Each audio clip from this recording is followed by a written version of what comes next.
Yo, what up, podcast people? Yo. Welcome to Immersive Talks, episode 6. I'm here with Jen, What's up, guys? and I'm Marco. We are from Immersive Arts, and it's nice to hear See, from gonna see say you see. guys. I don't know. No, it's nice. It's nice. It's nice to smell you. Exactly. Like if you're listening, I appreciate you, Very much. and we love to do this stuff. And today, interesting topic. We just had a meeting with our group, The squad. and we were talking about this specific technique. I don't know, medium, which is projection mapping, and we wanted to talk about it a little bit because there are some interesting nuances that come out of projection mapping, I think. For those of you who don't know what projection mapping is, you've definitely seen it before. I guess it falls under the category of augmented reality, technically. It's usually using, obviously, a projector, and you map using some software, something in reality. So a lot of times you see houses or objects like bottles or chairs or even sculptures that people have created. You can map these things, and so that the projector doesn't go outside of the end of the lines of these objects, and it projects directly onto this object some sort of art or animation. A lot of interesting things that artists have done. So when we say projection mapping, this is what we mean. Literally projecting onto some sort of object, and you map the corners or the edges of the projection so that it fits perfectly to the object that you're mapping onto. And man, the stuff that you can do with it is it's crazy. Mm-hmm. I personally love it a lot. Yeah. I like the simplicity of using like very few hardware, but having a very beautiful and interesting outcome. And projectors always give me that. Mm-hmm. With one projector, you can pretty much, well, depending on the power of the projector, but you can definitely fill up huge spaces. Yeah, true. That's pretty much the only way that we found out at this time when we want to fill up like a huge wall or things like this. We usually tend to go towards projection mapping. Yeah, we first started with walls, obviously, because that's the first thing that you think of when you want to project onto something.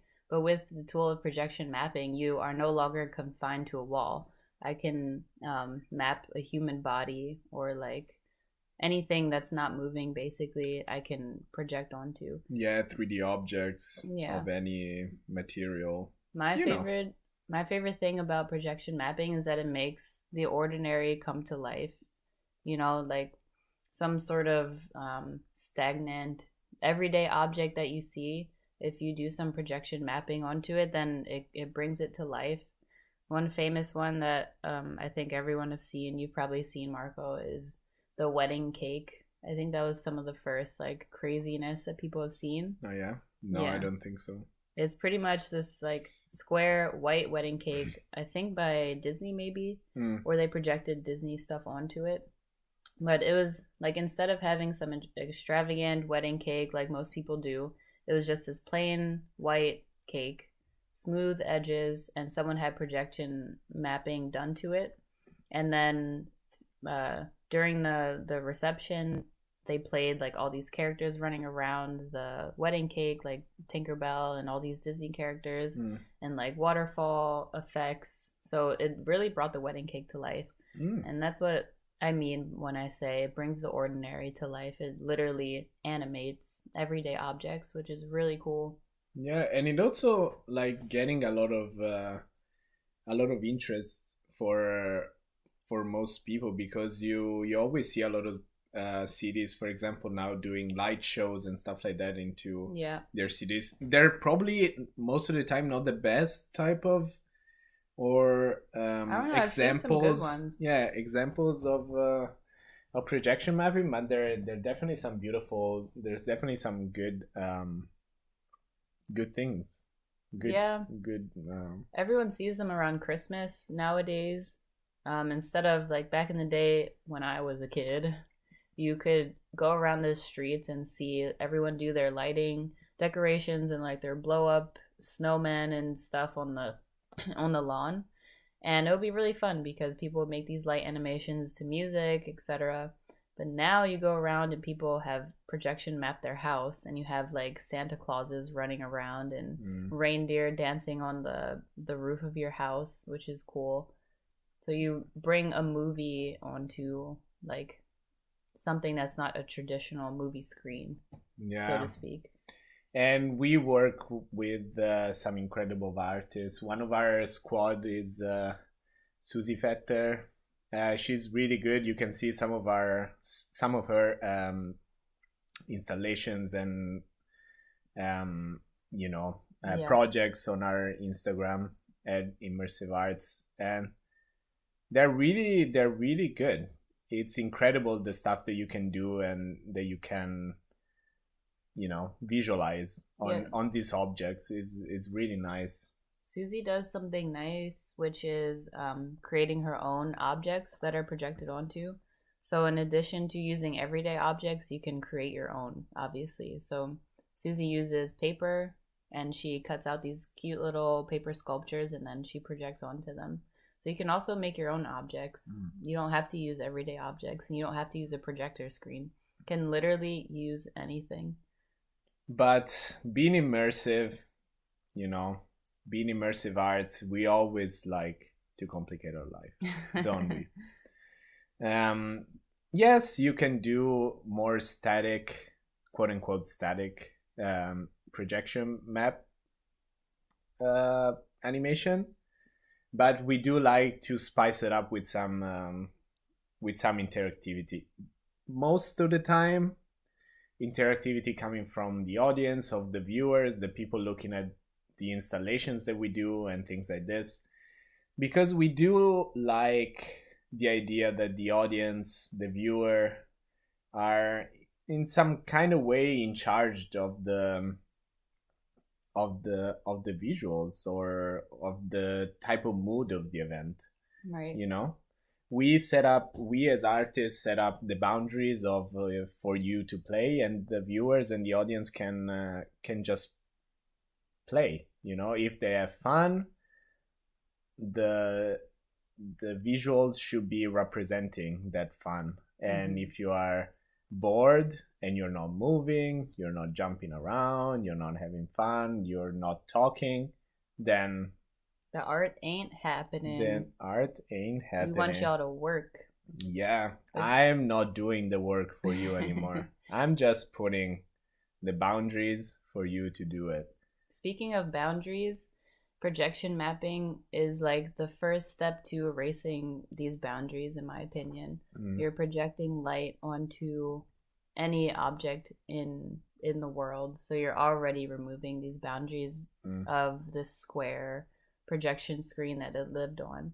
But then immersive takes it a step further by erasing the boundary of like touching or like pressing buttons or doing these complicated things, and using things like voice and motion, stuff that you're already doing as a viewer, and now you're able to control some aspect in an installation. So we want it to be completely seamless, these installations that you guys are partaking in. Projection mapping has been a really huge tool for us in trying to accomplish this goal of ours. And that's the difference that we want to explain in this podcast, because the difference between a more static way of thinking projection mapping and something more interactive. And then again, we would like to say that we like to complicate it a little bit more, but we can talk about it later about this. The way that we used projection mapping in the past was that because we want the audience to change, or let's say we don't necessarily want the audience to change the visuals, but we want that the visuals represent exactly real time whatever the type of mood the event brings. Yeah, the mapping just adds this extra layer of immersion and seamlessness. So instead of, because if we really take it back, and when we started projection mapping, there was no mapping. Yeah, We exactly. literally turned on the projector and, like, well, if it was crooked, it was crooked. We didn't even know what keystoning was back in the day, which is, for those of you who don't know, is just like changing the perspective of the square so that it matches the edges of your wall. Tilting or like changing the.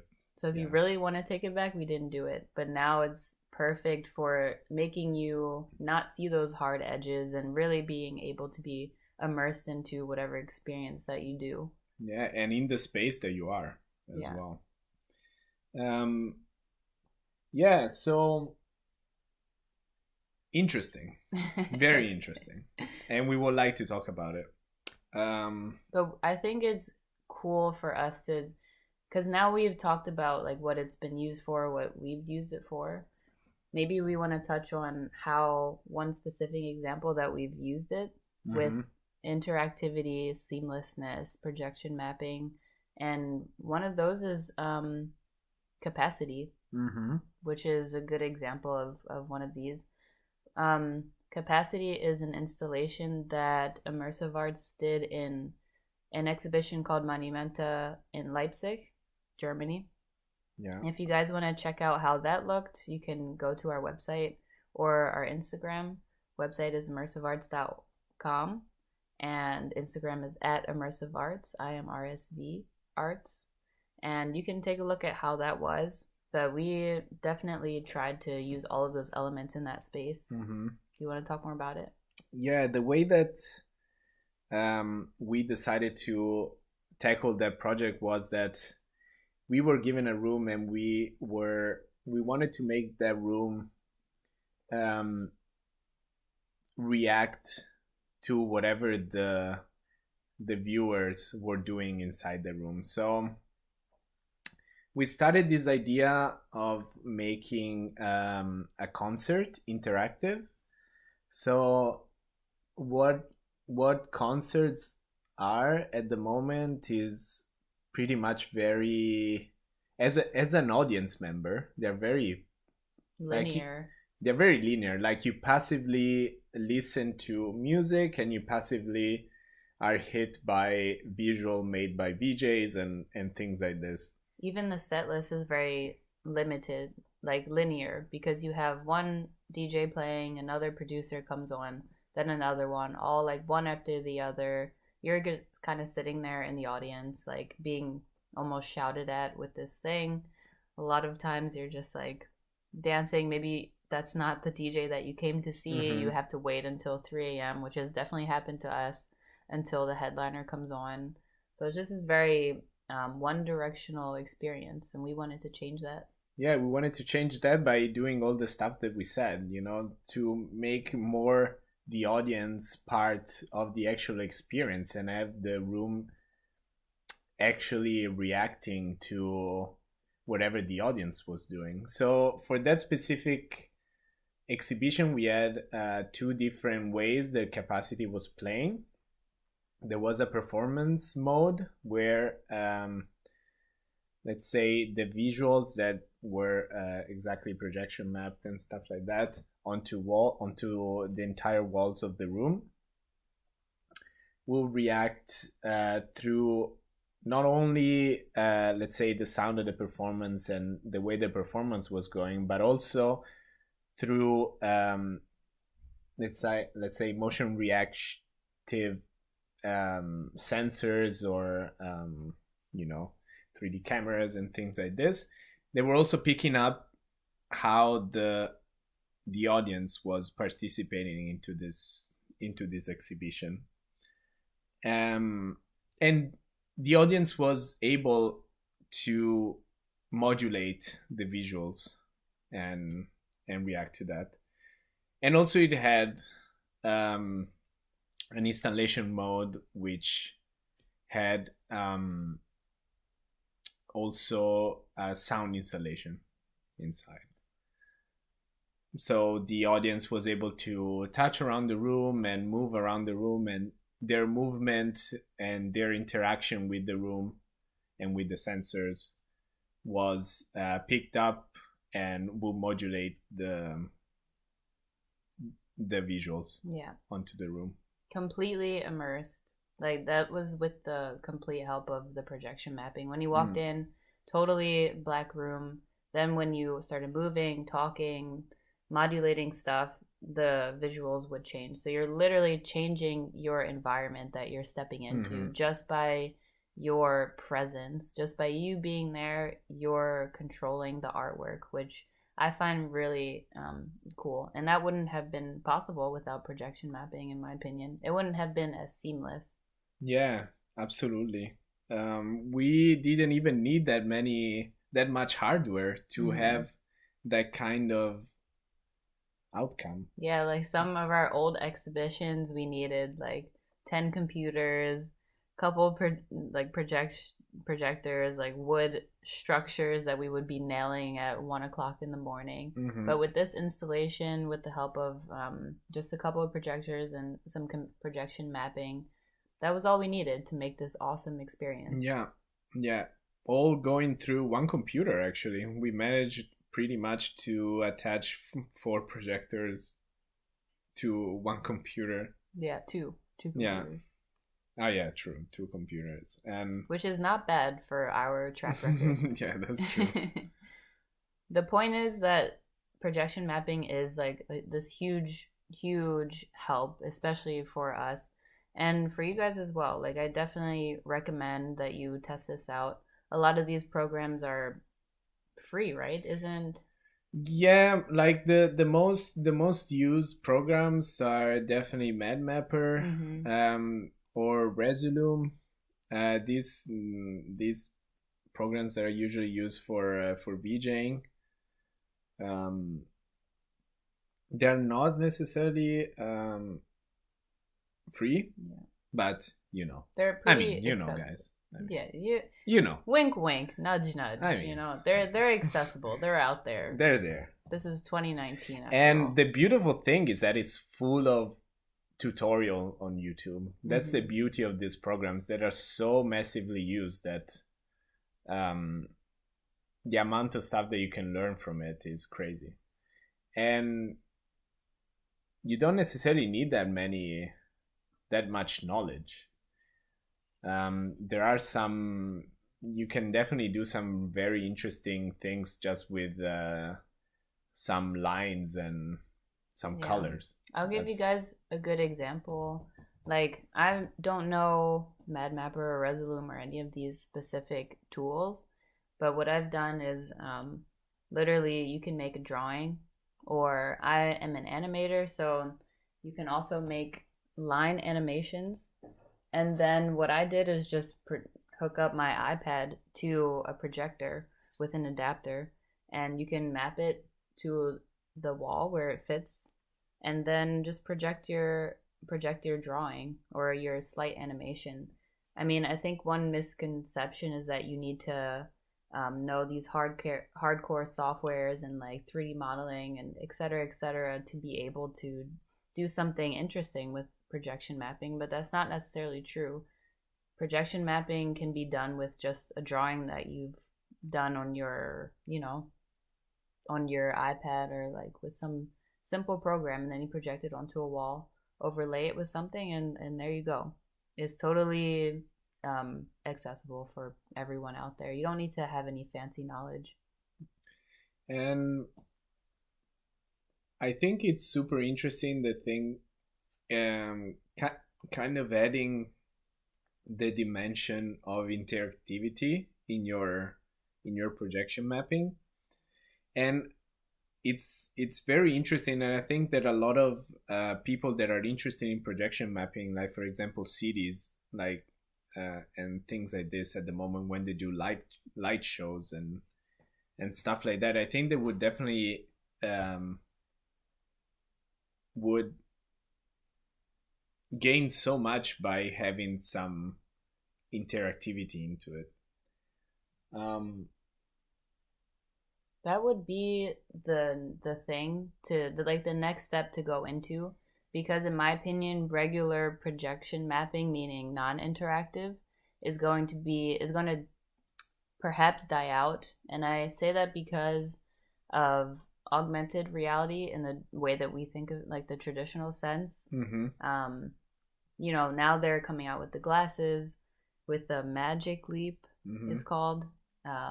And then who knows, maybe one day we have these contact lenses or like really seamless glasses where we won't necessarily need projection mapping because it's already going to be in the hardware on our faces. Mm-hmm.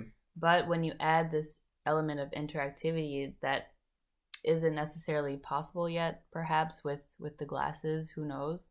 So for people interested in doing long-term projection mapping, adding this, like you said, dimension of interactivity might be like a really smart move for you in terms of longevity. Yeah, it's important, I think, to always add some new dimension to your project. Mm-hmm. Also, we realized one thing. What's that, Capacity wasn't only that, you know that. The audience, yes, was interacting with the room and things like this, and was modulating the visuals. But we also like the idea of representing an event or a performance not only in the real physical life, but also into the virtual space. So a thing that we do with the help with Jesse Pino, which you heard already into the podcast, we managed to take all the interactions that we're getting from this event, from this room, and have a virtual representation, a virtual live representation of the room on our website, so that people could actually see their interaction directly, not only in the room, but also onto a virtual space. In the web. On the online. Web. Which is a thing that we usually do as immersive. That's what we like to do. We like to kind of bridge the gap between the real and the virtual, and kind of make you understand that the virtual space is real. It's very much real for people like us living into this age. At least for now, it's real. A lot of people want to be in denial about this other dimension, but it's there, and we have to live with it. As we said, like your virtual self, the person that you are on Instagram, on Facebook, and the person that you are on your website and things like this, LinkedIn, has definitely has a lot of impact to your life at the moment. So your virtual self is very real. Mm-hmm. So we want to kind of have the idea that an event that you're going to, there as also a virtual counterpart. Mm-hmm. That you can experience not only later when you come back to the website and see what happened when you were there and stuff like that, but also like real time. We like to call it the echo of the installation. So it's kind of like an aftershock, or in the way that an echo is reminiscent of the thing that actually just happened. Like if you hear the echo of a rock dropping, that means a rock actually dropped in the real world. Mm-hmm. So not only are we attending to what's happening in real life, but we're attending to this aftershock or this echo that's happening in the virtual space, and playing on us in the virtual and online versus in the physical space. Yes, that's another huge layer of what we do using this online presence. So we have the online, the data, mm-hmm. data visualization, how we can think of it. Mm-hmm. Not capturing your thumbprints or all this nonsense, but just your movements. And then we have the real. So we have all these multi-layers. And projection mapping is one of those really big tools that helped us do that. Yes. You guys should have a look if you don't know what it is. Definitely easy to pick up. You just need a projector, literally projector and a computer. How hard can it be? A lot of people already have a projector. A lot of people have already a computer. It's just a way to put them together, and the amount of things that it opens up to you in terms of hardware, in terms of software, in terms of programming, in terms of whatever, it's really crazy and really important to look into. Absolutely. Side note, I think they're gonna replace screens, perhaps. Like, if you aren't already watching Netflix on a projector screen, then like, are you really living yet? I have like a freaking the largest screen TV that you can ever think of, with no hardware, with no screen. That's kind of the beauty of it. Like, with the TV screen, you're just bounded to the actual TV, to the size of the actual TV. So if you buy, I don't know, a 20-inch TV, 20 inch. Marco whatever. Doesn't know inches. I don't know. 20. I don't 20 know. Inches is not astronomically huge. Whatever. If you buy a TV, dude, it just stays the size of the TV. While with a projector, okay, it's not Ultra HD maybe, but they're pretty good. They're pretty good. And I can just move it a little bit back and I have a huge TV. It's literally the beauty of it. And we have full HD projectors and they look really good. Yeah, Marco just peeked at the stats of our projector just now. Definitely full HD. And they're really good. Yeah, and if you don't have one, shout out to our homies at Grover. You can go to getgrover.com and they have a bunch of cool projectors that you can just rent like for a day or so, which is pretty awesome. And they're super high quality. So like, if you don't want to buy one, there's always the option of like renting a projector, even just to play around with. Like, project something onto your chair, project something onto your like guinea pig. I don't know if you can make that happen. Like, just play around with this idea of seamlessness and breaking the boundaries of traditional square screens. Absolutely. Like, it's a good time that we live in, man. Absolutely. Well, this concludes the episode. Thank you very much, Jen. Oh, we're done already. Yeah, we're done already. It's time. And don't remember to follow us on Facebook and Instagram at Immersive Arts, on our website at immersivearts.com, and also now, crazy enough, the podcast is on SoundCloud. Yeah. Crazy. At Immersive Arts, of course. And as always, I would love to see your projects that you're working on. So if you have some crazy projection mapping projects that you have, or even the ones that are interactive, more so, would be super cool for you guys to send in. Maybe we'll give you a shout out. So give us an email at immersive.events@gmail.com. Yeah, that's or one. At hello@immersivearts.com is our new, more professional email that we're using. Transitioning, guys. We're growing slowly. Yeah, so that's it. I'll get you guys in the next episode. Shoots, rababoots. Bye.